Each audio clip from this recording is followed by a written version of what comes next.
Question दिख रहा है आपको एकदम साफ स्पष्ट? Yes sir. हाँ yes sir, yes sir, yes sir, yes तो सर। करते, consider the diagram given below. तो ये एक पाई चार्ट बोलते हैं इसको। टी जो है ट्रांसपोर्ट है, ईसी जो है एजुकेशन एंड चिल्ड्रेन है, एच हाउसिंग है, एफ जो है फूड है, एस जो है वो सेविंग्स है, ओ जो है अदर्स है। तो from the diagram shown it would be right to conclude that the family uh, spent more than half of income on food and clothing. Food और क्लॉथिंग पे ज्यादा जो है खर्च करता है। देख रहे हैं पहला सही है या गलत है?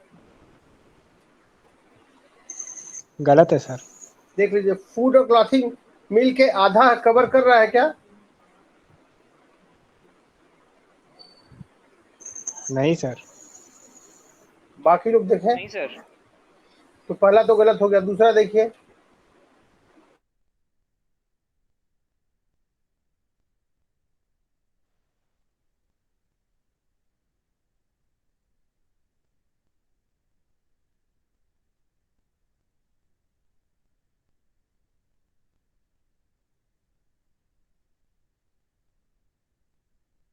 इसका सर आंसर कैसे दिया जाए सर? ये तो ये कह रहा है कि बहुत कम है सर ऐसे करके। नहीं यार, कम कहाँ है, उतना बचा ले रहा है। 25% तो देखो, आठवां हिस्सा है, 10-12% तो बचा ही ले रहा है। टू लिटिल मतलब अब पता नहीं, 1-2% को बोलते होंगे। सी, बी भी गलत है। The family had no health problems. कहीं हेल्थ का सेक्शन दिया नहीं है, तो क्या हम ये मानेंगे कि हेल्थ प्रॉब्लम नहीं है? सर ये तो गलत होगा ना सर, इसमें कोई ये मेंशन भी ही नहीं गलत है है सर सर, हेल्थ के। क्योंकि इसके बारे में कहा नहीं जा सकता सर। नहीं यार, वो अदर्स में ले लिया है भाई।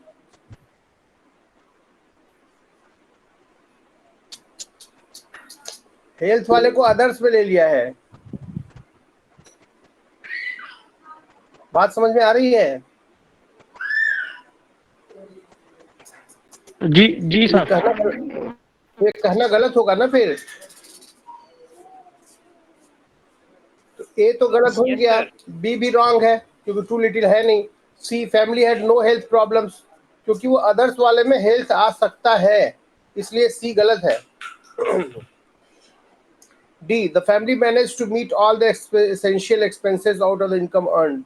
ये बात ठीक है कि सारा जो उसके खर्चे हैं वो उसकी कमाई में हो जा रहा है, तभी तो सेविंग है।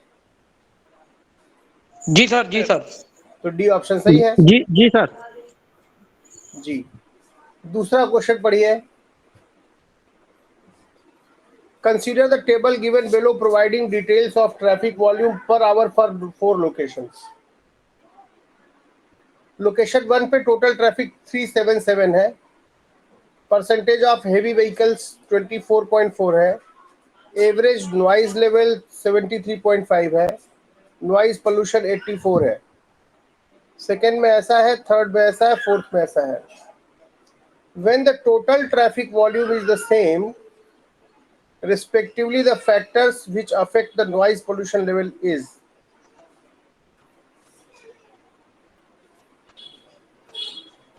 देखिए क्वेश्चन पढ़िए, समझिए।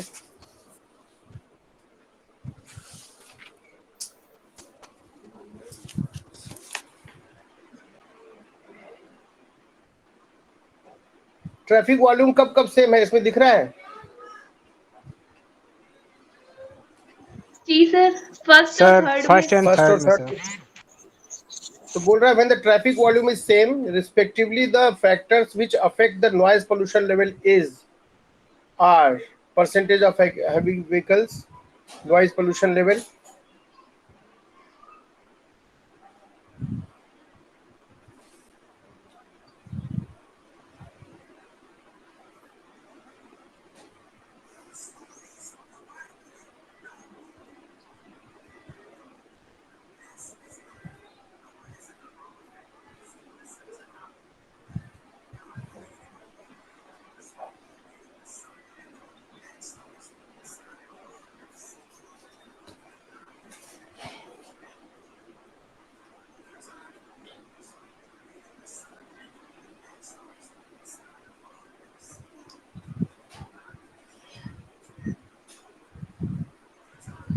बोलिए। नॉइज पोल्यूशन लेवल, बताइए क्या होगा आंसर सर भाई। इसमें सर प्रश्न थोड़ा समझ में नहीं आ रहा सर, इस ये वाला। प्रश्न ये है कि ये आपने 4 लोकेशन ली हुई है, चारों लोकेशन पे टोटल ट्रैफिक कितना होता है, उस ट्रैफिक में कितना परसेंट हेवी व्हीकल होता है, और उसका हेवी व्हीकल का कितना एवरेज नॉइज लेवल है उस जगह पे। तो इस तरह से वो नॉइज पोल्यूशन लेवल पा रहे हैं। ठीक है, इन्होंने आंकड़ा दे दिया आपको चारों जगह का।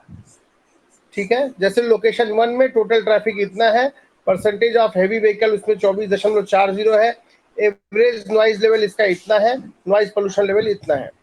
अब ये कह रहा है कि जब आपका टोटल ट्रैफिक वॉल्यूम सेम है, तो आप देख रहे हैं किसमें टोटल ट्रैफिक सेम है, फर्स्ट में और थर्ड में सेम है कि नहीं है। Yes sir.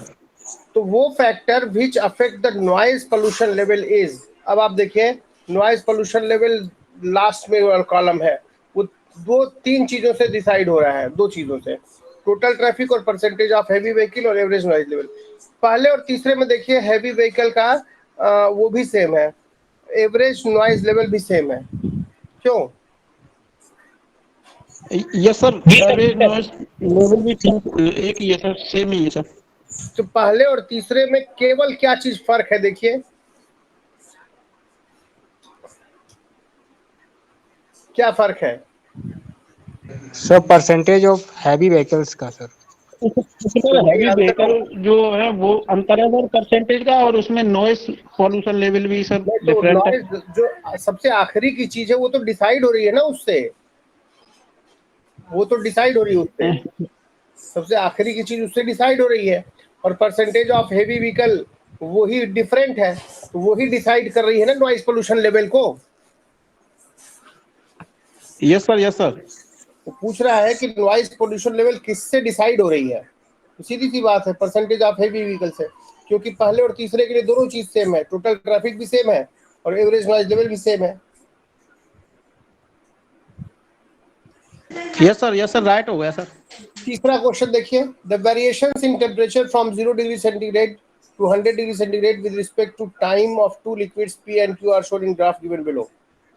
टेम्परेचर टाइम के साथ ऐसे वेरी कर रहा है, पी वाले के साथ देखिए लीनियरली वेरी कर रहा है, क्यू वाले के साथ कर्व में वेरी कर रहा है ना। ठीक है जी सर। इस ग्राफ में शुरुआती हिस्से में किसका टेम्परेचर ज्यादा तेजी से बढ़ रहा है, किसका टेम्परेचर ज्यादा है, पी वाले का कि क्यू वाले का। सर पी का सर। हाँ, उसका पी ग्राफ का ऊपर ज्यादा है, है सर। तो पी का ज्यादा है, तो पी का ग्राफ ऊपर है, क्यू का नीचे है। और कुछ समय बाद टेम्परेचर दोनों का बराबर हो जा रहा है, वो समय दिया नहीं है, उसके बाद क्यू का ऊपर हो जा रहा है। ठीक ना, ये हमने ग्राफ में देखा। अब देखते हैं क्या बोल रहा option A, which one of the following statements is correct, during heating liquid P remained hotter then liquid Q through out. बोल रहा है कि हीटिंग के दौरान लिक्विड पी हमेशा जो है क्यू से गर्म रहा, ऐसा है क्या? ये तो सर रॉन्ग हो जाएगा सर, रॉन्ग हो गया। क्योंकि क्यू ऊपर हो जाता हाँ है। हाँ हाँ, समझ रहे हैं। At no point of time during heating did the two liquids have the same temperature, same temperature achieve हुआ है, कहाँ पे अचीव हो ये तो गया है? सर रॉन्ग हो जाएगा सर, क्योंकि वो भी एक wrong टाइम है। पे तो सर हो जाते हैं। हाँ, यहाँ पे इसका देखिए, देखिए यहाँ पे टेम्परेचर क्या है, सेम है, तो ए भी गलत हो गया और बी भी गलत हो गया। सी क्या बोल रहा है, P attained the temperature of 100 degree centigrade faster than Q। 100 degree centigrade कौन पहले अचीव किया, P या Q? देख रहे हैं 100 डिग्री सेंटीग्रेड अगर यहाँ पे है, यहाँ पे है, ये सर है क्यू 100। क्यू जल्दी अटेंड करेगा सर। हाँ, तो Q जो 100 डिग्री पहले अटेंड कर लिया, P बाद में अटेंड किया। Q इतना टाइम ले रहा है और P इतना टाइम ले रहा है, क्यों? Yes sir. तो Q ने पहले अटेंड किया है, ये टाइम Q वाले ने लिया, ये टाइम P वाले ने लिया, तो टाइम Q कम है और टाइम P ज्यादा है। तो P attained the temperature of 100 degree centigrade faster than Q। तो ये भी गलत हो गया, तो ऑप्शन डी सही हो गया। क्यों? बोलिए। हाँ सर, ये सर राइट है सर। चौथा देखते हैं। The price fluctuations of 4 scrapes in a stock market in the 4 quarters of a year are shown in the table below. For the 4 different investors had the following portfolios of investment in the 4 companies throughout the year. Investor 1, 10 of A, 20 of B, 30 of C, 40 of D. Investor 2 ऐसे ऐसे, Investor 3 ऐसा, Investor 4 ऐसे। अरे यार ऐसे रुकेगा। सवाल को देख लीजिए पहले। 4 इन्वेस्टर हैं, 4 लोग शेयर मार्केट में पैसा खरीद रहे हैं, उनका पोर्टफोलियो दिया हुआ है। जैसे फॉर एग्जांपल इन्वेस्टर 1 ने ए का 10 खरीदा शेयर, बी का 20, सी का 30 और डी का 40, ऐसे करके। ठीक है, परसेंटेज वो दिया हुआ है। अब स्टॉक मार्केट परफॉर्मेंस क्या है? क्वार्टर 1 में स्क्रिप्ट ए 10% उठ रहा है, बी में डाउन हो रहा है 15%, सी में ऊपर हो रहा है 10%, 4 में डाउन हो रहा है 10%, ऐसे सारा आंकड़ा दिया है। तो चारों इन्वेस्टर ने ऐसे ऐसे पैसे खरीदे हैं, स्टॉक खरीदे हैं, और नीचे दिया है कि वो चारों ऐसे वेरी कर रहा है। In the light of the above which one of the following statement is correct? बताइए।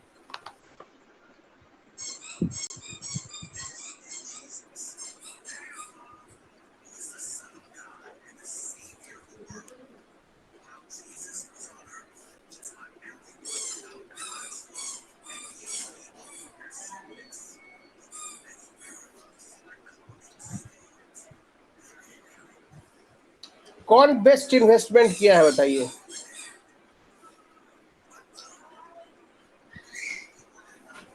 सर डी वाला सर। डी वाला किया है।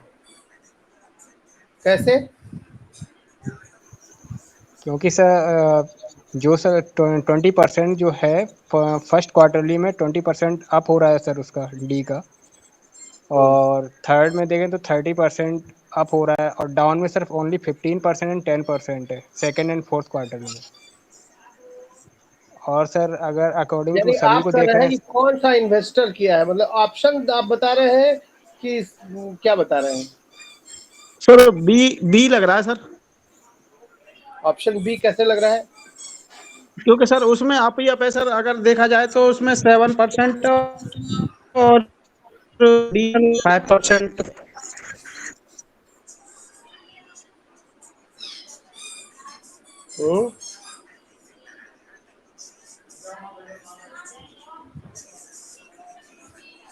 बताइए, कोई बताएगा? सर बी में तो सर आप ही अप हो रहे हैं सर, डाउन नहीं है। किसमें? बी वाले में? Yes sir. तो कितना अप हो रहा है देखो यार, बहुत कम अप हो रहा है भाई। वो आपको नुकसान कम हुआ, नुकसान हुआ, फायदा लेकिन हुआ, सर नुकसान हुआ, फायदा हुआ, फाइनली बड़ा सा फायदा हो गया। वो ज्यादा अच्छी चीज है कि रोज 2-2 रुपया फायदा हो रहा है, वो अच्छी चीज है। सर उसमें ये है कि डाउन अप मिला के सर 5% बैठ रहा है सर, ये डी वाले में। इसमें सर अप ही अप होने के बाद 7% हो रहा है।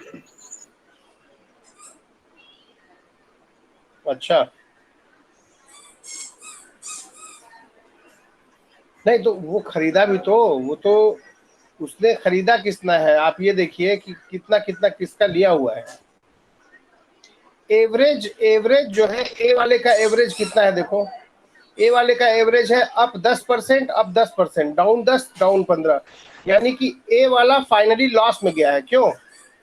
चारों को जोड़ो, एक जी आप पूरे सर। क्वार्टर चारों को जोड़ो तो 5% लॉस में गया है। बी वाले को जोड़ो तो 2 1 3 2 5 2 7% वो फायदे में गया है, अप में गया है। स्ट्रिप सी जो है 1 1 2 और यार 3% लॉस में गया है कि नहीं? सी वाले का चारों जोड़ो देखो, चारों क्वार्टर का कितना एवरेज आ रहा है। वो अप हुआ 1%, अप हुआ 1%, तो 1 1 2, और डाउन वाले का 6, यानी 4% डाउन हुआ।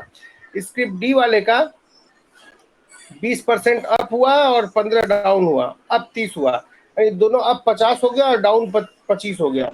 तो यानी नेट तो अप 25 रहा, तो सबसे अच्छा एवरेज तो डी वाले का है ना। Yes sir. और सर अब देखो इसमें सर इसमें ये भी तो है सर कि उसने कितने खरीदे सर, उसके अप वाले कितने खरीदे, कहीं ऐसा तो नहीं है कि डाउन वाले उसने ज्यादा खरीद लिए हों। तो पहले ये तो देखो कि पहले सबसे अच्छा शेयर है किसका, डी का हुआ ना। तो डी का जो सबसे अच्छा ज्यादा खरीदा होगा वही नेट प्रॉफिट में होगा ना। Yes sir, yes sir. सबसे पहले आप स्टॉक मार्केट की जो परफॉर्मेंस है उसको देखिए, तो डी वाले ने सबसे ज्यादा अच्छा परफॉर्म किया है, स्क्रिप्ट डी वाले ने। और इन्वेस्टर वन ने 40 शेयर खरीदे हैं डी के। सबसे ज्यादा किसने खरीदा है, डी वाला।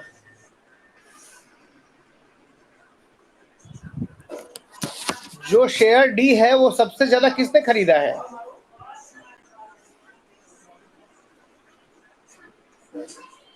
स्क्रिप्ट डी वाले का शेयर सबसे ज्यादा किसने खरीदा है। मेरी आवाज सुनाई पड़ रही है? हेलो इन्वेस्टर वन ने सर। हाँ यार, ये देख रहे हो, साफ साफ दिख रहा है। देखिए ये जो है, ये डी वाले का एवरेज आ रहा है, डी वाले का एवरेज आ रहा है सबसे ज्यादा।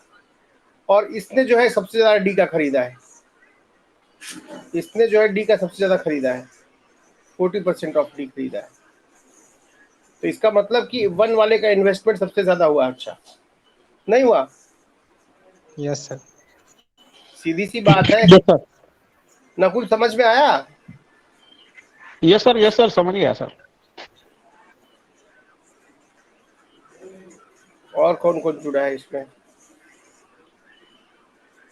नकुल यार, हाँ, कुबेर समझ में आया? यस सर, क्लियर हो गया नकुल, सर। यस सर, समझ में आ गया सर। उड़ान कौन है? उड़ान होंगे वो। जी सर, हमारा चैनल है सर ये क्या? रिकॉर्डिंग का। कुबेर अच्छा भैया अच्छा, हैं सर, रिकॉर्ड करते हैं इससे। नूतन, नूतन पे वो है ना शायद। जी सर। विकास कौन है? नूतन। जी सर, समझ में आ रहा है sir. Govind ji. Yes sir. Pratiksha. जी सर। सर ऑप्शन नंबर भी बताया था उसमें, सब्सक्राइबर भी नहीं बताया था, ऑप्शन भी बताया था तब मैंने। किसने ऑप्शन भी बताया था? सर मैं बता रही थी तभी। अच्छा, मैं सुना ही नहीं। सर आपको लगा मैं सब्सक्राइबर जो बी करके दिया था वो बता रही हूँ। अच्छा, हो सकता है, बस ठीक है। हरी, हरी, हरी लग रहा है कि ऑन करके कहीं और चले गए हैं। संजीव। यस सर, समझ में आ गया। ठीक है दोस्त, चलते हैं। चलिए, अब आइए पांचवें वाले पे। बड़ा अच्छा अच्छा प्रॉब्लम है यार, मजा आ रहा है इसको करने में। The following table shows the percentage distribution of revenue expenditure of government of India in 1918, 90 and this.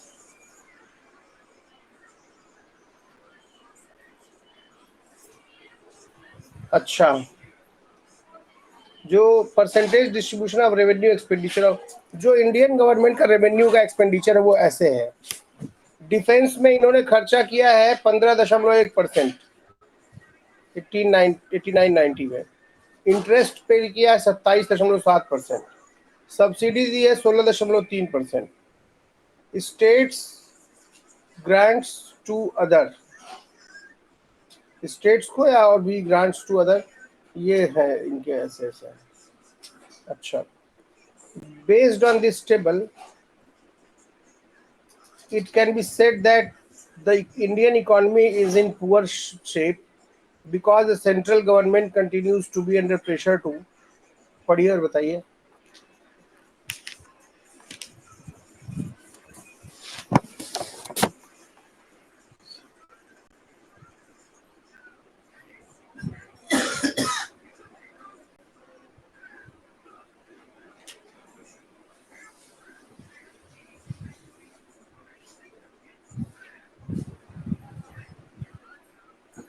पहला तो सीधे गलत दिख रहा है, डिफेंस पे खर्चा कम हुआ है।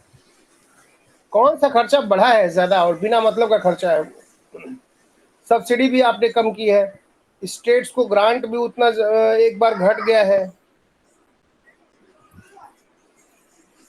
क्या होना चाहिए? सर इंटरेस्ट पेमेंट वाला जो है इसमें ये होना चाहिए सर। इंटरेस्ट जो है ज्यादा पे कर रहे हैं, ये सब ये पेमेंट कर रहे हैं, ये बर्डन बन गया है पैसा इनके ऊपर, इसीलिए इंडियन इकोनॉमी पुअर शेप में है ना? Yes sir. चलिए नेक्स्ट।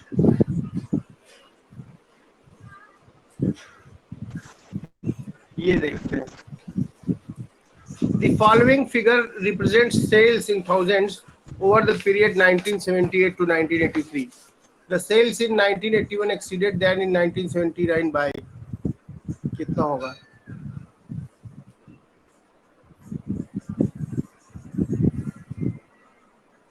नाइनटीन 79 में सेल कितनी थी?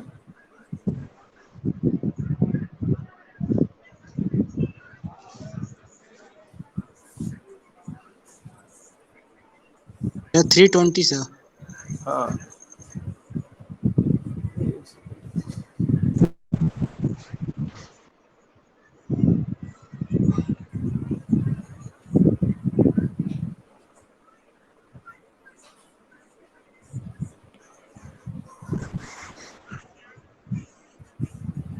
हाँ ध्यान दीजिए, 79 में सेल, पता नहीं पेन चल नहीं रही इस पे,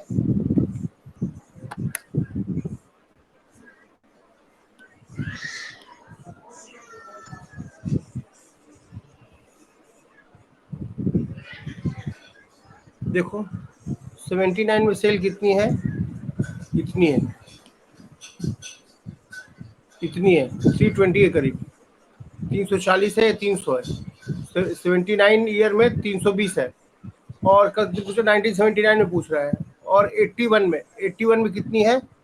420 है क्या?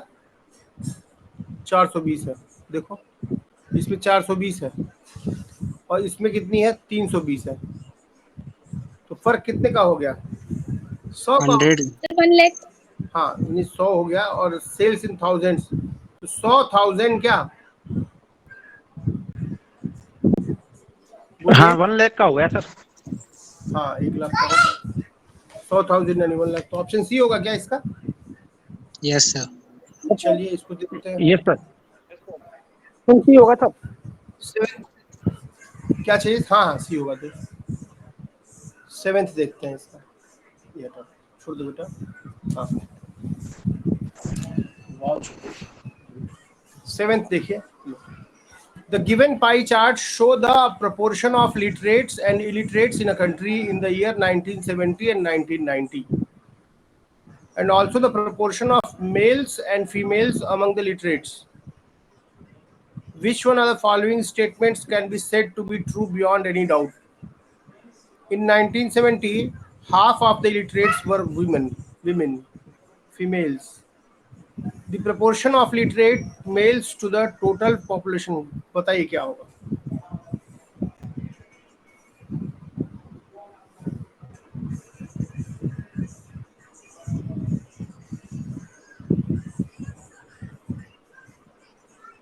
फर्स्ट ऑप्शन तो रॉन्ग हो। फर्स्ट तो सर रॉन्ग हो जाएगा क्योंकि इसमें डिसाइड नहीं कर सकते।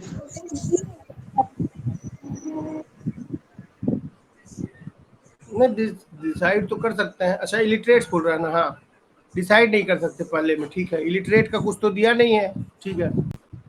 B, the proportion of literate males to the total population of males remained the same over the years. Proportion of literate males to the total population of males, ना ये भी कुछ नहीं कर सकते, नहीं ये भी सर नहीं होगा। इसके बारे में सर ये डिसाइड नहीं कर सकते। नहीं, ले लो। C, male literacy did not improve over this period. ले लो हाथ में, ये तो फोड़ देगा वो। मना कर दिया करो कि बाबू मत लो। ये भी सर रॉन्ग है सर। ये हाँ सर, ये भी रॉन्ग, इसके बारे में कहा नहीं जा सकता, ये भी रॉन्ग हो जाएगा। Mail literacy did not improve over this period.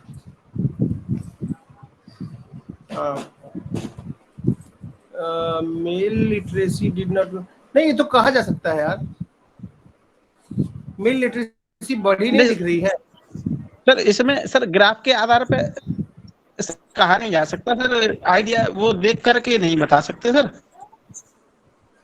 क्यों? देखिए परसेंटेज जो मेल्स का है बड़ा नहीं है। ये तो सर अनुमान हो जाएगा ना एक तरह से सर। अच्छा हाँ, मेल वाले में देखो नहीं करीब सर, वो करीब हाथ से यार टूट जाएगा, अभी क्यों छोड़ रहे हो? नहीं उसने मम्मा के पास रख दो, कोई छुपा के रख दो। मेल जो है, मेल देखो पहले में भी करीब 120 डिग्री बना रहा है, दूसरे में भी उतना ही बना रहा है करीब करीब, कुछ कहा नहीं जा सकता। सर ये सीरियस है सर, गलत होगा sir. Did not improve over this period, sir wrong होगा सर। हाँ मतलब एग्जैक्ट नहीं पता चल रहा है ये क्या हो रहा है। D, the ratio of female literates to male literates improved significantly over this period. 7th वाले में देखो फीमेल का ये तो स्लाइड बहुत छोटा है, और दूसरे वाले में फीमेल बाई मेल करीब करीब 1 हो गया, नहीं इक्वल पे आ गए। पहले वाले में फीमेल ये सर ये ठीक है सर। तो ऑप्शन कौन सा हुआ? डी सही है सर। हाँ ठीक है, ओके चलिए 8वां देखते हैं, इसको पढ़िए।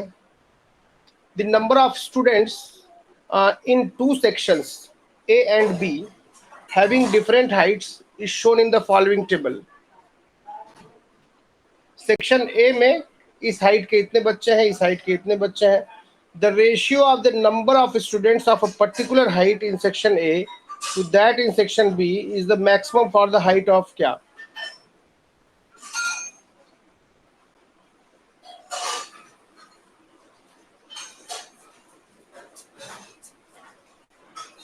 जब वो करे ना उसको छुपा दिया करो, कहीं कहीं बैठ किया करो। The ratio of the number of students of a particular height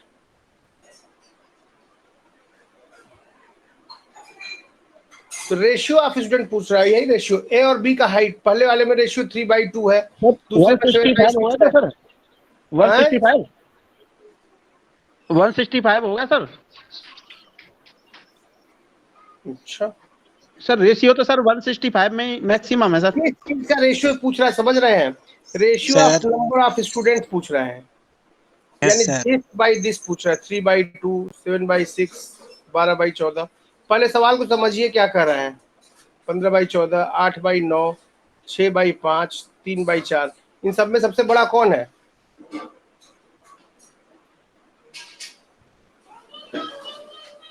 ये तो 1.5 है, ये 1 के करीब है, ये 1 से कम है, ये भी करीब करीब 1 है, ये भी 1 से कम है, ये भी करीब करीब 1.2 है, ये भी 1 से कम है।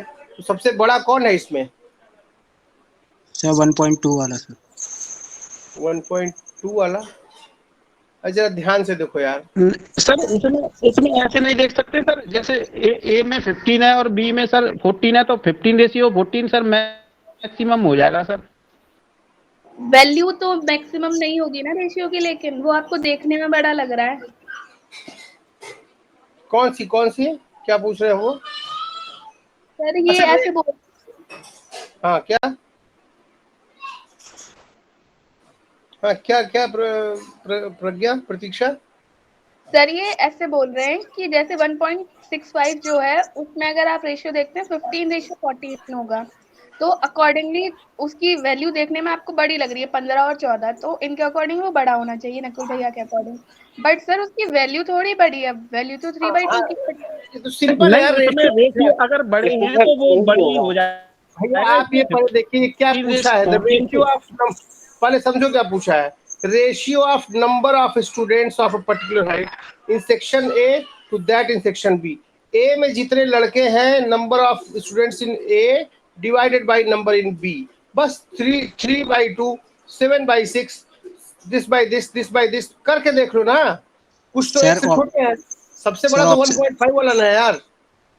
जी और सर। सर ऑप्शन ए सही होगा सर 1.55। बात समझ में आई ना कुल? यस सर, समझ में आ गई सर। मैं वो मैंने वैल्यू देख के सर मैं अनुमान लगा रहा था सर, मैंने भैया सबसे पहले एग्जैक्ट नहीं देखिए कि निकाला।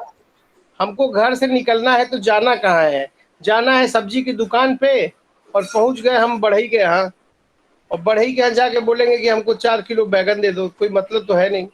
तुम देखो पहले पूछ सर क्या मैं रहा है। वो सर बड़ी बड़ी संख्या देख के सर वो मैं थोड़ा ऐसे कंफ्यूज हो गया sir. The ratio of number of students of a particular height in section A to that in section B is maximum। Ratio पूछ रहा है कि 3/this क्या है। खैर कोई बात नहीं है, चलिए। 9th, the following table shows the percentage change in the amount of sales at different retail stores in a given neighborhood market in the period this। ठीक है भाई, क्या है ये? ऐसा है, ये सेल्स है रिटेल स्टोर में, ये सेल्स है, ये ऊपर जो दिया हुआ है। अंशु, परसेंटेज चेंज इतना, बोरना, कालपो, दिलीप, एलिगेंट। अच्छा,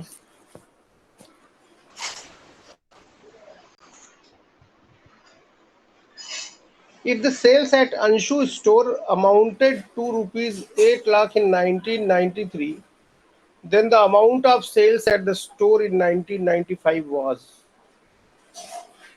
okay,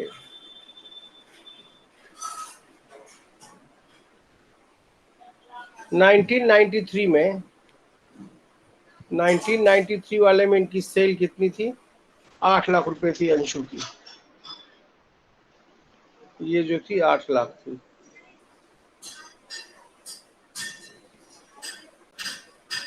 8 लाख थी 1993 में इस वाले में। तो क्या पूछा है कि then the amount of sales at that store in 1995 was। Sir option A. कैसे? सर उसको नेट 1% का लॉस हो रहा है, तो 1% की वैल्यू तो कहाँ 1% है?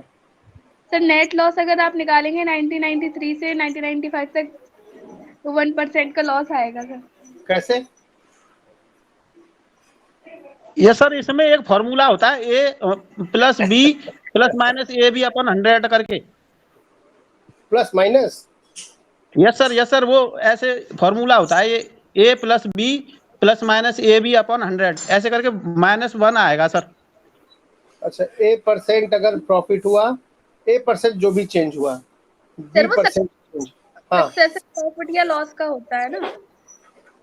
हाँ, सक्सेसिव जो है, कैसे आता है फॉर्मूला ये?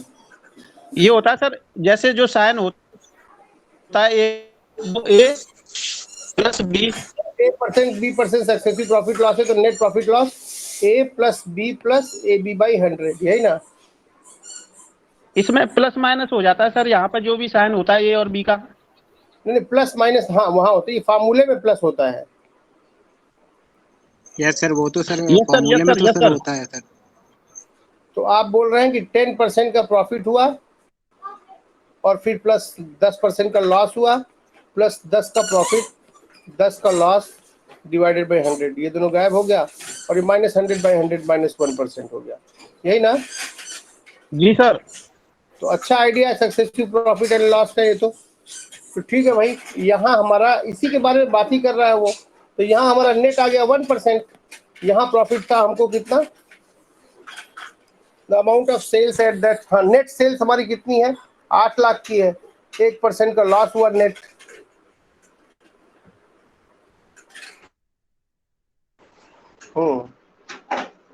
then the amount of sales at that store in 1995 was।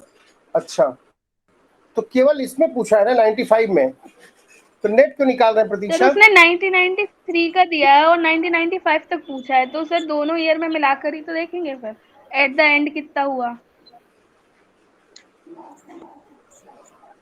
अच्छा, हाँ तो सर इनकी बात 95 सही है सर, इनकी बात सही है सर, वो 0.8 हो जाएगा सर। नेट हाँ 8 का लॉस हो गया तो 8 लाख में से 8,000 माइनस कर दिया। 1% का, लेकिन ये जो 10% बोलता है, जैसे फॉर्मूला आता कहाँ से है? सर आप करके देखिए, 8 लाख पे पहले 10% का जो है आप प्रॉफिट करा दीजिए, 8 लाख 8,000 हो जाएंगे। 8 लाख का 10%, 1 लाख का 10% कितना हुआ? 10,000 हुआ ना, 8,80,000। जी सर। जी सर। 8,08,000 नहीं, 8,80,000। जी सर, 80,000। अब सर इस पे लॉस कर दीजिए आप उतना दोबारा से 10% का। 10% का लॉस हो गया तो 88,000 हो गया। हाँ, तो ये ज्यादा अच्छा है यार, वो फार्मूला से जरा बचना ही चाहिए। ठीक है, इतना आ गया। तो वो ये एक का बारे में पूछा है, ठीक है, अच्छी बात है। तो ये हो गया आपका। आगे बढ़िए, 10th करिए कितना, देखिए क्या हो रहा है। The misery index is the sum of countries unemployment and inflation rate. The higher the index, the more miserable is the country to live in. कितने दुखी लोग हैं, ये दुखी लोग का जो पैमाना है ये तय किया जाता है, उसमें बेरोजगारी कितनी है और महंगाई किस रेट से बढ़ी है, inflation rate. The higher the index, the more miserable is the country to live in. जितना ज्यादा ये होगा, और ये वाइट वाला ये दिखा रहा है अनएम्प्लॉयमेंट का रेट ये, और ये दिखा रहा है इन्फ्लेशन रेट। यानी जहां बेरोजगारी ज्यादा होगी और जहां महंगाई ज्यादा होगी, महंगाई ज्यादा रेट से बढ़ेगी, वहां पर दुखी लोग ज्यादा होंगे obviously. The given figure below is the misery index for various countries in Europe: Spain, Belgium, Italy, France, Germany, Britain. Which of the following conclusions can be drawn from the misery index given above? देखिए, बताइए। पहला, Britain is the most miserable country to live in. बताइए।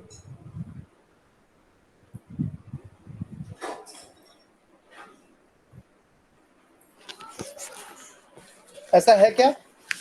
नहीं sir, unemployment rate तो कम ही है Britain में। मुझे लगता है कि ये जो इन्फ्लेशन रेट है वो करीब करीब सब में बराबर है, नहीं देखो जी ये सर, इसको, सही लग रहा है। Yes sir. तो इन्फ्लेशन रेट सब में बराबर है। अनएम्प्लॉयमेंट जो है इसमें सबसे कम है, तो ब्रिटेन तो बल्कि सबसे ज्यादा सुखी देश है, नहीं? जी सर। जी जी सर। सर। जी सर, ये स्पेन होगा सर। दूसरा, नहीं तो पहले क्या पूछ रहा है, खाली स्पेन क्या होगा पहला देख लीजिए क्या कर रहा है। पहला नहीं होगा ये मतलब हुआ। अब ये थोड़ी पूछ रहा है सबसे दुखी कौन होगा, ये जानने की क्या जरूरत है? वहीं जाके रहना है क्या?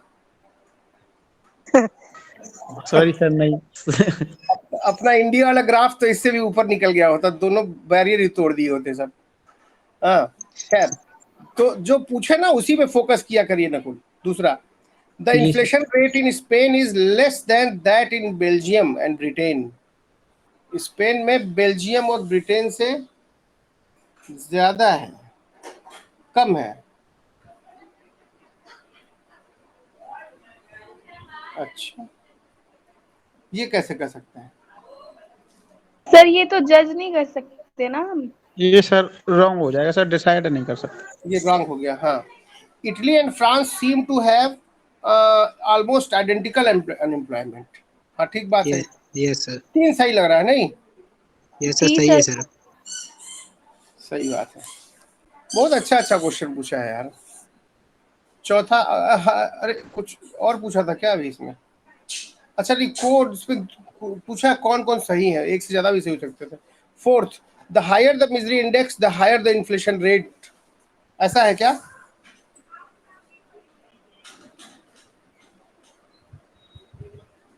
ऐसा कैसे कर सकते हैं? हाँ सर, डायरेक्टली प्रोपोर्शनल हो जाएगा ना सर।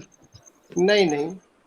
सर अच्छा, मुझे। नहीं नहीं, हाँ सर। वो जो है ना, इन्फ्लेशन रेट और अनएम्प्लॉयमेंट दोनों मिल के डिसाइड करेंगे मिजरी इंडेक्स। जी सर, और इन्फ्लेशन तो सर वैसे भी ऑलमोस्ट इक्वल ही दिख रहा है इसमें। हाँ, लेकिन वो ये नहीं पूछ रहा, वो एक अलग से चौथे में स्टेटमेंट दे रहा है, the higher the misery index the higher the inflation rate. लेकिन इन्फ्लेशन रेट और अनएम्प्लॉयमेंट दोनों मिल के डिसाइड कर रहे हैं ये, इसलिए चौथा भी मुझे सही नहीं लग रहा है। हो डी है सकता है सर। कहीं, हाँ ना? तो यस सर, केवल मैंने। मुझे तो तीन ही सही लग रहा है, जो कि कोई है ही नहीं है।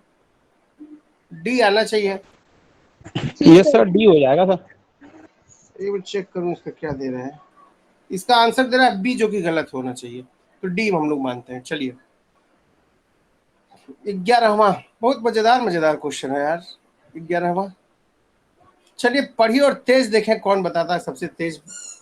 पढ़िए तेजी से और तुरंत बताइए क्या होगा आंसर। पहले पढ़ लीजिए फिर क्वेश्चन पे जाता हूँ।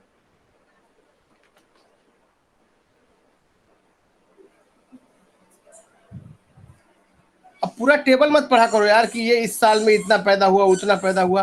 पूरा टेबल पढ़ने की जरूरत कतई नहीं है। केवल ये देखिए कॉलम में लिखा क्या है। इस साल इतना चावल पैदा हुआ, इतना गेहूं पैदा हुआ, और ये चावल और गेहूं का गेहूं और चावल का रेशियो है। अब सवाल पे आ जाइए। वो कहानी जो सुना रहा है ये भी सुन लीजिए। The above table indicates that the performance of India in rice and wheat production from this to this which are the following conclusions arrived at from the above table would be valid। अब चलिए देखते हैं। तो पहला मैं पढ़ता हूँ, question आपके सामने है इसलिए मैं क्वेश्चन पढ़ता हूँ। पहला जो क्वेश्चन पूछ रहा है ऊपर पूछ रहा है record production of rice as well as wheat has been increasing in 1994-95। सही है कि क्वेश्चन गलत? नहीं दिख रहा है सर, क्या चीज? क्वेश्चन नहीं दिख रहा है सर, ऑप्शन। मैं पढ़ रहा हूँ ना, एक साथ दोनों चीज कैसे दिखेगी? क्वेश्चन अगले पेज पे है। सर करेक्ट है। समझिए मैं Yes, क्वेश्चन sir. पढ़ रहा हूँ। हाँ, पहला पूछ रहा है record production of rice as well as wheat has been increasing in 1994-95। देख रहे हैं दोनों बढ़ा है कि नहीं? Right option. Sir, बढ़ गया। चलिए दूसरा, the ratio of wheat to rice production seems to have steadily increased over 16 years। वो रेशियो जो है धीमे धीमे बढ़ता गया है व्हीट टू राइस प्रोडक्शन का। सर बढ़ता ही गया है। सही है सर, बढ़ता ही गया है तो इसका सही है सर। ये भी सही हो गया। अच्छा, अब सी पूछ रहा है wheat has not been popular among the Indian population before 1980।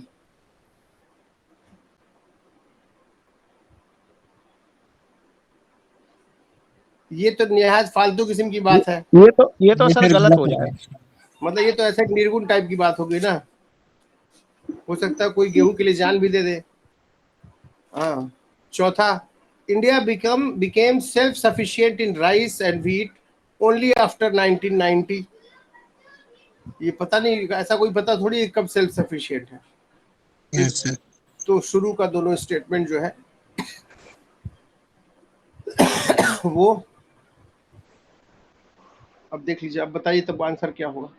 पहला दूसरा सही था यानी आंसर ए होगा। क्यों? Yes sir. जी सर। चलिए नेक्स्ट 12वां पढ़िए और फटाक से आंसर दीजिए 1 मिनट के अंदर। The yield versus fertiliser input is shown. उत्पादन और कितना फर्टिलाइजर आपने डाला है। वाई एक्सिस पे दिखा रहा है यील्ड यानी उत्पादन और एक्स एक्सिस पे दिखा रहा है फर्टिलाइजर इनपुट। ठीक है। Consider the following statements based on this graph. Yield rate is 0 at B and C. पढ़िए।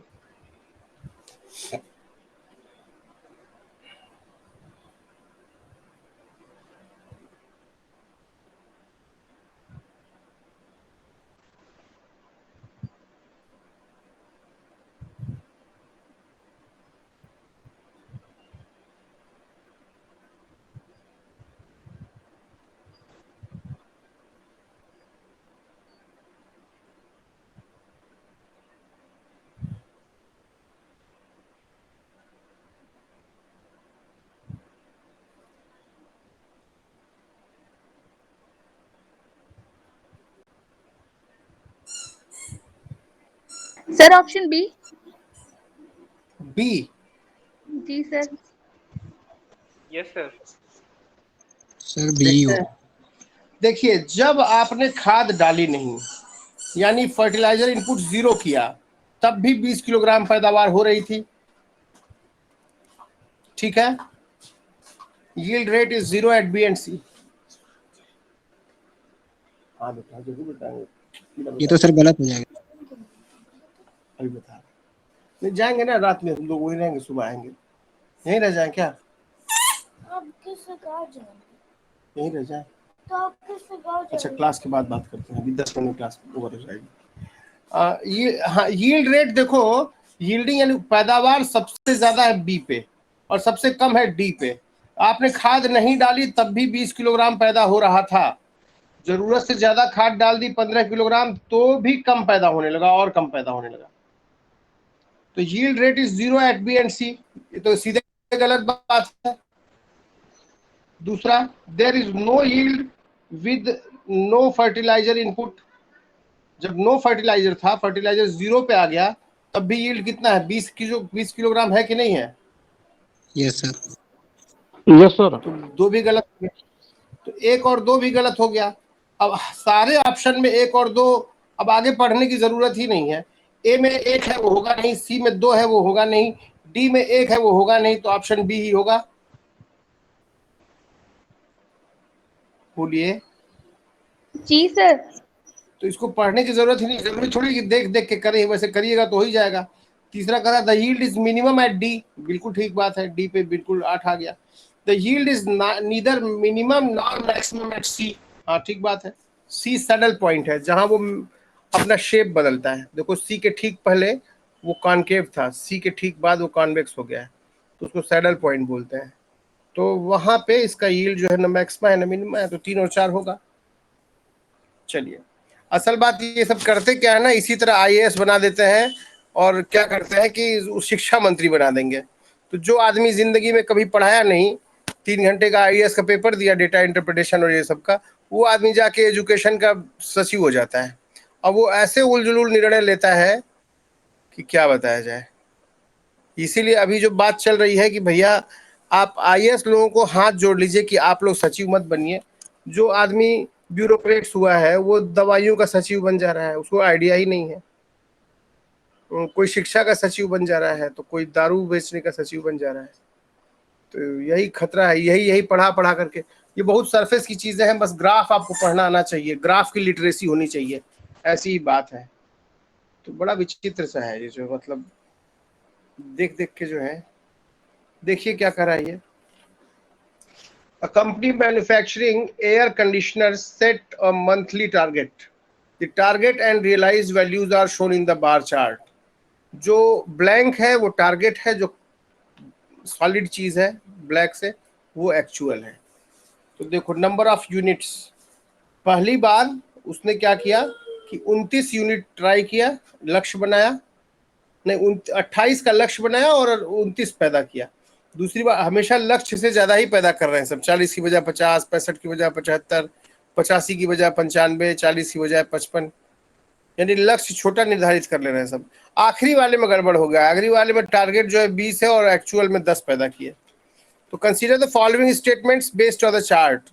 The targeted sales on a monthly basis have been achieved. True और false?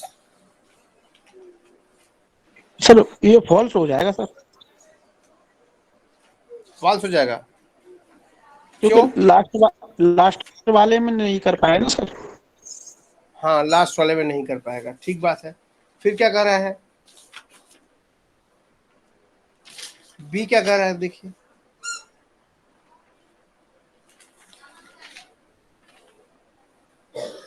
The overall target 8%,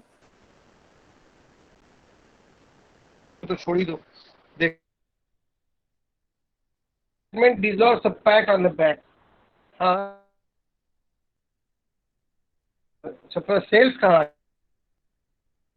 sir इसके sir option क्या है sir, वो जैसे 1 और 2 दे देता sir. तीसरा बताइए पहले, सही है कि गलत है?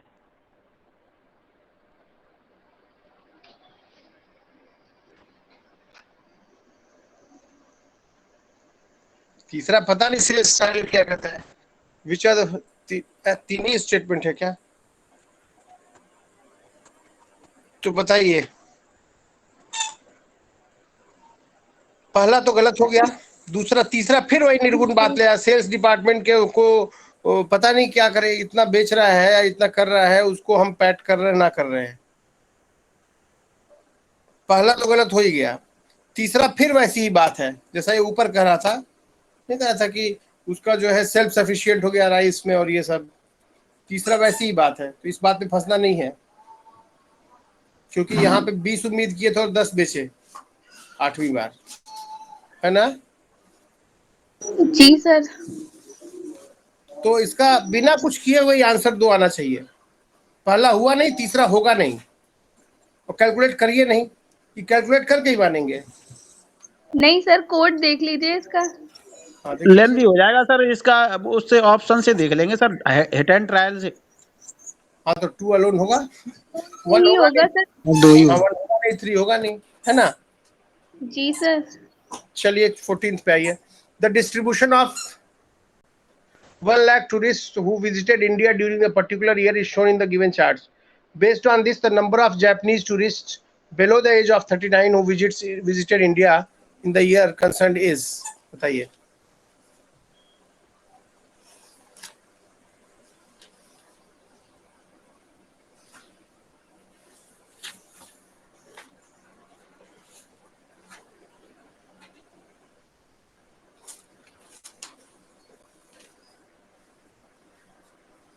एक लाख टूरिस्ट आते हैं इंडिया में हर साल पूरे वर्ल्ड से। सर ऑप्शन सी हो जाएगा सर, 6000। 6000।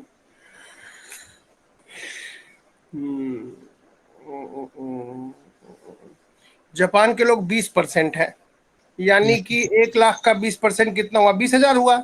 सर 20000। हाँ और परसेंटेज बिलो 39 ईयर्स, 39 ईयर्स का हो गया कितना कितना, 29 ईयर्स का हो गया 10% से 2000। क्या चीज। सर 20,000 का 10% हो गया 29 ईयर्स तक का। लेस देन 39 बोल रहा है ना। जी सर, तो तो 20% हो गया टोटल। 20, हाँ 20 हो गया टोटल। तो 20% का 20,000 का 20% कर देते हैं फिर से, तो 4,000 हुआ ना भाई। 4000 जी होगा सर। डी आएगा सर इसका। क्या चीज। इसका डी आएगा सर, डी ही आएगा। हाँ ये आएगा आंसर। डी मैं है। कुछ समझ में यस आया। सर, 4000 हो गया इसका। 15वां, the following table shows the, अरे यार आज हम लोग 20 प्रॉब्लम कर ले, जी सर। 20 कर लेते हैं आज, ओके सर। 20 तक कर लेते हैं, फिर कल कर लेंगे। असल बात 2-3 दिन से मैं भूल ही जा रहा था।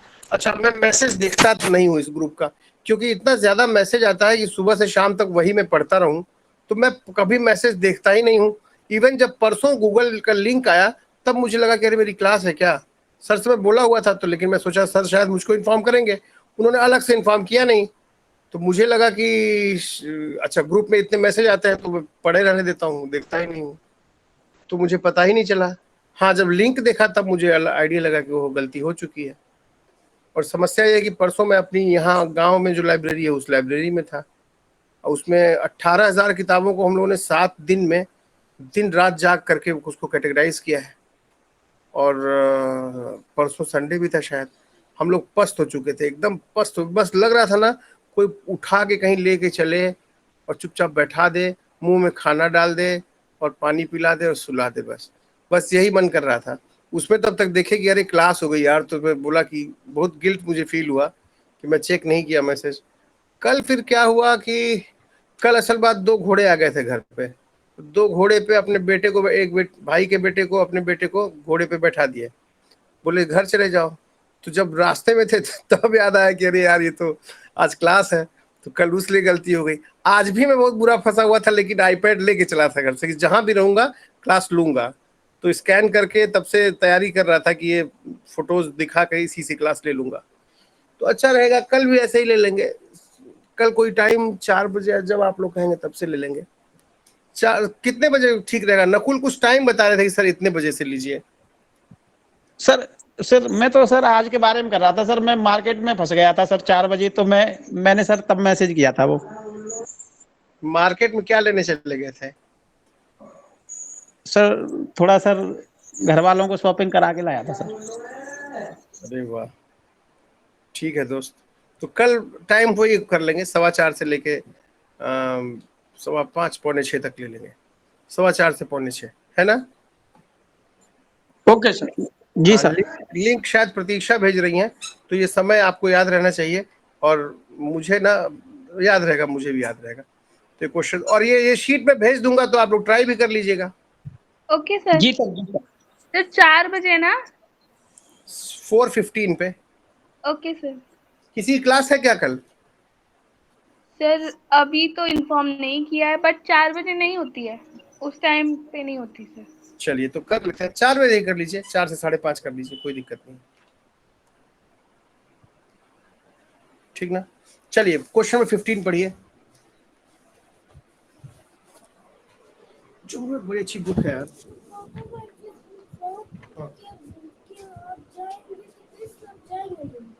वहीं जाके सोएंगे पर छत पे।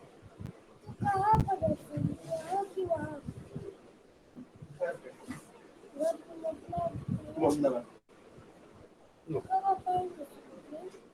8 बजे तुम कहोगे तो मैं नहीं भी जाऊंगा, लेकिन अभी बात करते हैं, तब तक इस बुक को देखो, अभी क्लास ओवर हो जाएगी 10 मिनट में। अभी अभी तुम जैसा कहोगे वैसा करेंगे, ठीक है। तुम कहोगे जाए, हाँ? अच्छा ठीक। 15 बताइए क्या होगा। The following table shows the percentage change in the, ये भी वही प्रॉब्लम लग रहा है। और ये भी सेम ही है सर, नेट परसेंटेज चेंज निकालिए। ये भी वही टाउन टी के बारे में बात कर रहा है। टाउन टी तो हो जाएगा, तो ऐसे ही ना। इतना अच्छा फार्मूला नकुल बताया यार। सर बी होगा इसका। हाँ बी होगा।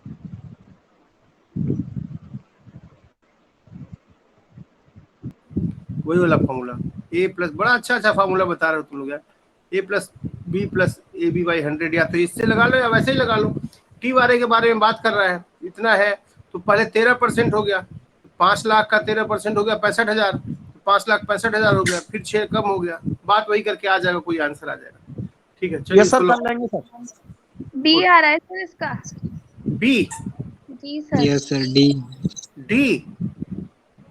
Sir D option. ठीक है, डी एक बार चेक कर लो। 15 का टी नहीं बी सर, आ बी रहा है आएगा। ना? बी बी आ आएगा, रहा सर है। B B. बी आएगा सर, मेरे तो बी ही आ रहा है। यस, हाँ बी ही आएगा। बी आ रहा है। ये बुक नहीं देख रहे हो जुगनू, देखो कैसी बुक है वो बुक तुम्हारी। कब देखो? 16th। Consider the 4 age pyramids given below, named A, B, C, and D, representing 4 different countries. Percentage in age class. Which one of them indicates the declining population?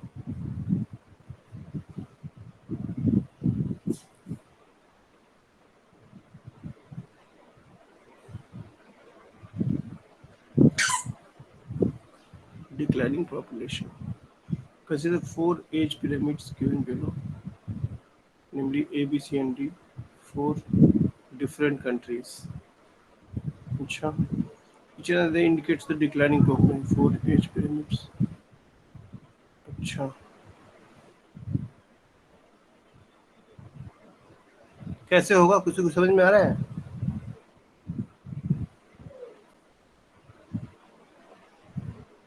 नहीं सर, ये नहीं आ रहा समझ में। सर डी होना चाहिए sir. कैसे? Sir declining process पूछ रहा है सर। तो अगर फर्स्ट ऑप्शन में ए वाले को देखते हैं सर, तो पहले सर देखेंगे तो स्टार्टिंग में ये सर इंक्रीज कर रहा है, फिर सडन इंक्रीज कर गया, फिर उसके बाद सडन डिक्लाइन कर गया, फिर सर स्लो स्लो डिक्लाइन कर रहा है। तो अगर सर बी बी वाले को देखते हैं सर, तो इसमें सर कंटिन्यूसली इंक्रीज कर रहा है, फिर एकदम सर कंटिन्यूसली डिक्लाइन कर रहा है। डी वाले में नहीं सर, मतलब चारों ऑप्शन, चारों को देखते हैं ना सर, चारों को कंटिन्यूअस अगर चारों में है। अच्छा, ये जो ग्राफ है वो एज में है, ये ग्राफ एज में और परसेंटेज इन एज क्लास में है ना। एज, एज पहले, एज तो बढ़ती ही जाएगी, एज बढ़ेगी, यस एज सर। तो बढ़ेगी, एज तो घटेगी है नहीं। एज तो घटेगी है नहीं ना यार, यहाँ से चला एज बढ़ गई, यहाँ से चला एज बढ़ गई, यहाँ से चला ऐसे ऐसे अचानक से ऐसा हुआ, कुछ समझ में आ नहीं रहा। इसमें डेथ रेट भी होना चाहिए। मुझे लगता है ना कि जो डिक्लाइनिंग पॉपुलेशन का मतलब हुआ कि लोग ज्यादा डाई कर रहे हैं, नंबर ऑफ पॉपुलेशन डाई कर रही है। तो पॉपुलेशन डाई कर रही है तो परसेंटेज इन एज क्लास, तो ज्यादा डाई कहाँ कर रही है?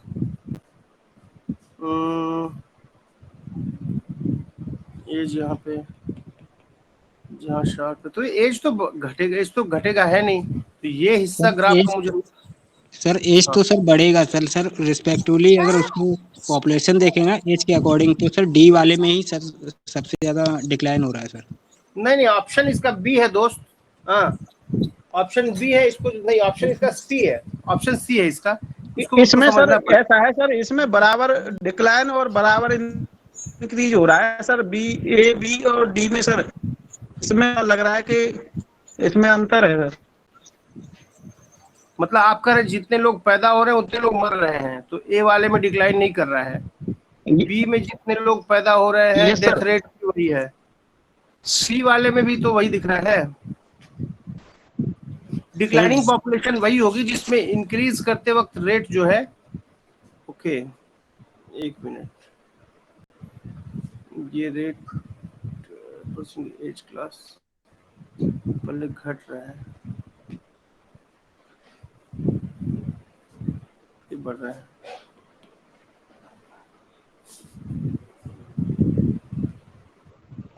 Four age pyramids given below, namely A, B, C, and D, representing 4 different countries.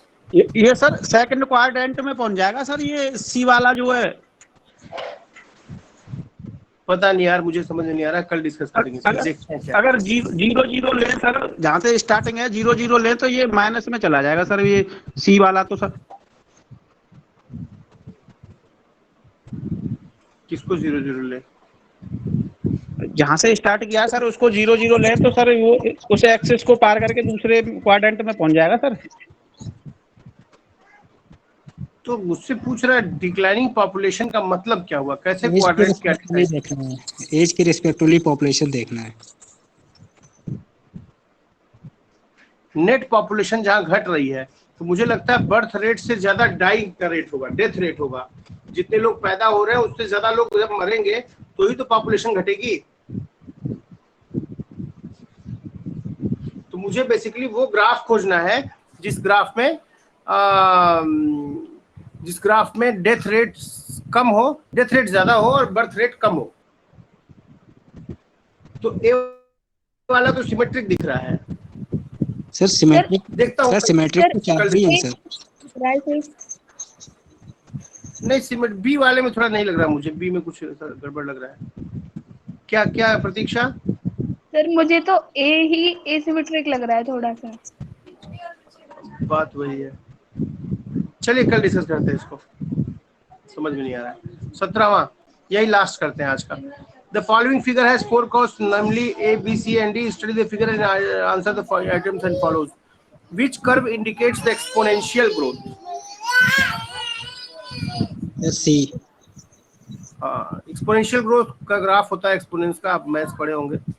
Graph simple उसका ऐसा ग्राफ होता है एक्सपोनेंशियल ग्रोथ।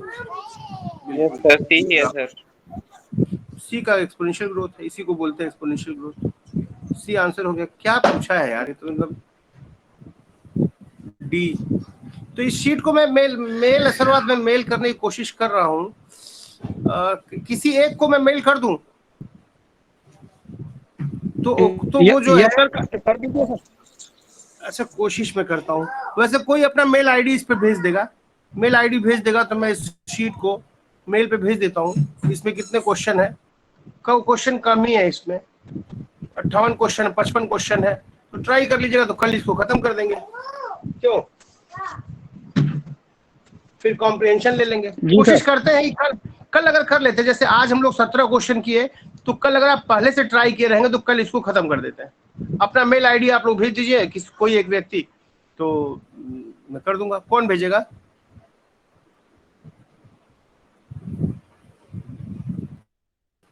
सर मैं सर व्हाट्सएप पर भेजूंगा पर्सनल नंबर पर सर आपके पास। हाँ भेज दीजिए, आप भेज दीजिए तो मैं ग्रुप पे डाल देता हूँ ये, ठीक ना? ठीक है दोस्त, कल 4 बजे मिलते जी हैं, सर। ठीक है? Thank you so much. जी sir, thank you sir. Okay sir. Thank you sir. जी थैंक यू।